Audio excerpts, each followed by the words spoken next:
Using commas correctly. 7 simple rules for success.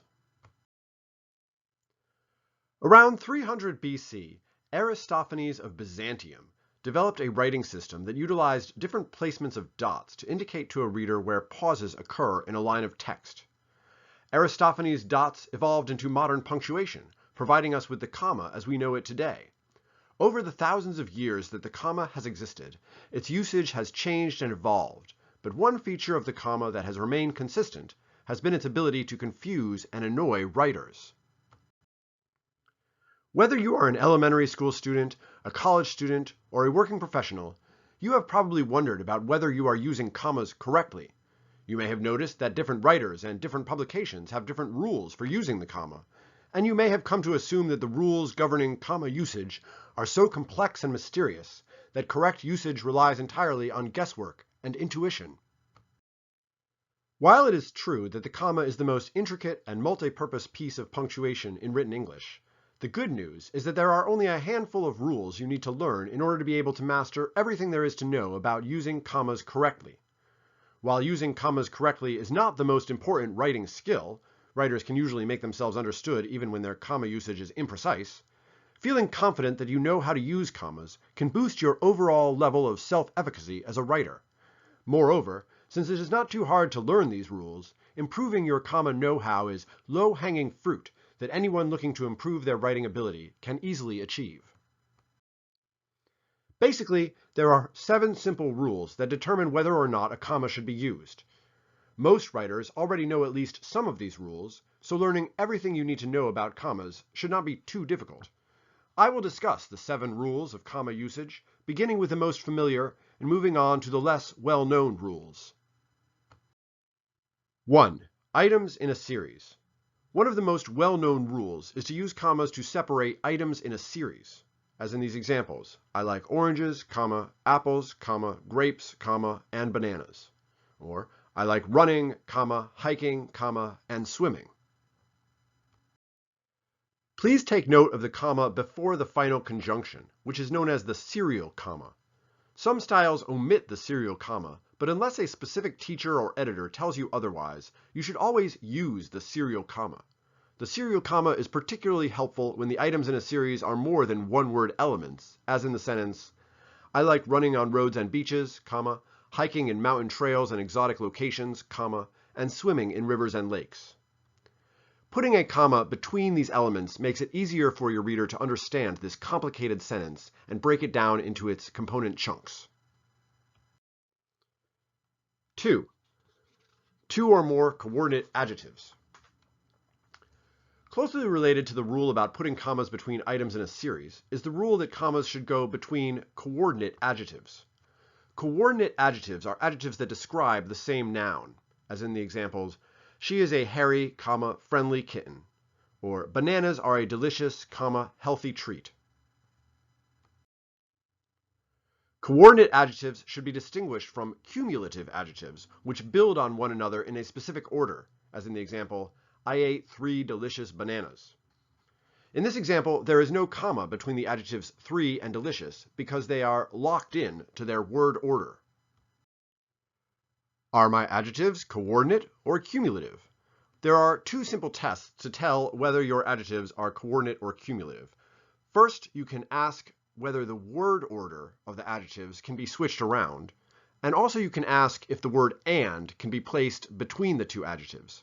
For example, the sentence, she is a hairy, comma, healthy kitten, passes both tests. I can switch the word order, she is a healthy, comma, hairy kitten, or I can put an and between them, she is a healthy and hairy kitten. These adjectives are therefore coordinate, and if you're going to use them without the conjunction, without the word and, you need to use a comma between them. On the other hand, the sentence, I ate 3 delicious bananas, gives us 2 cumulative adjectives, 3 and delicious. We can tell because, first of all, I can't change the word order. It would make no sense to say, I ate delicious 3 bananas. And we also can't put an and between the adjectives. I ate 3 and delicious bananas. That doesn't make any sense either. These adjectives are therefore cumulative, and you don't need a comma between them. 3. Dates, places, and titles. Place commas before and after the year in a date, the state or country when used in conjunction with a city, and a professional title when it follows a person's name, as in the following examples. Dates. June 17th, 2019, was an ordinary day. Places. Bridgeport, Connecticut, is a bustling metropolis. Titles. Maya Abdul, MD, will deliver a presentation at the conference. 4. Introductory elements. Introductory elements refer to words, phrases, and clauses that appear before the subject of a sentence. You can usually hear a distinct pause between the introductory element and the main part of a sentence. Sometimes the introductory element is a phrase that begins with a preposition, as in the examples, after I take the test, I'll start working on the paper. Or, because they're good with children, poodles make great pets. Or, up in the air, a pair of vultures were circling.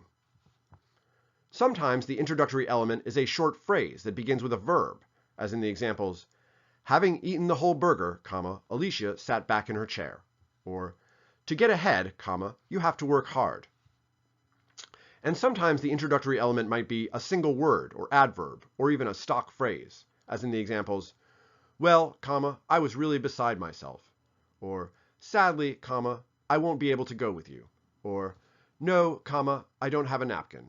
Or, in this day and age, people have to look out for one another. 5. Shifting between the writer's voice and a direct quotation. Commas typically work alongside quotation marks to help mark the transition between the writer's own voice and a direct quotation. Place a comma before the quotation if it begins in the middle of a sentence, and after the quotation, inside the end quotation mark, if the sentence continues beyond the quotation. And here are 3 examples of the same sentence. Julio said, I wish I could just leave this place and go to the moon. I wish I could just leave this place and go to the moon, Julio said. I wish I could just leave this place, Julio said, and go to the moon. At the same time, a comma is unnecessary when the quotation merges into the natural grammar of a sentence, as sometimes happens with shorter quotations or quoted phrases, as in the following examples.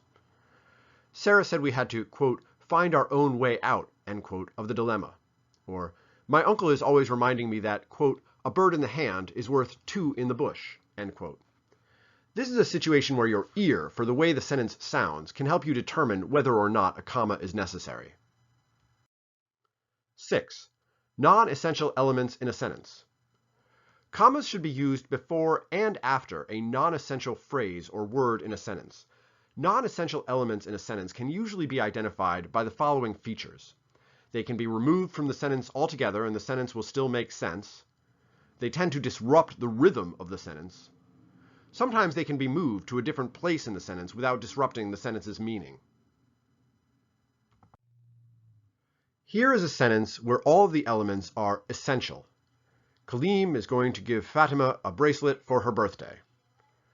Let's add some non-essential elements using the comma to splice them in. Kaleem, who is my uncle, is going to give Fatima a bracelet for her birthday.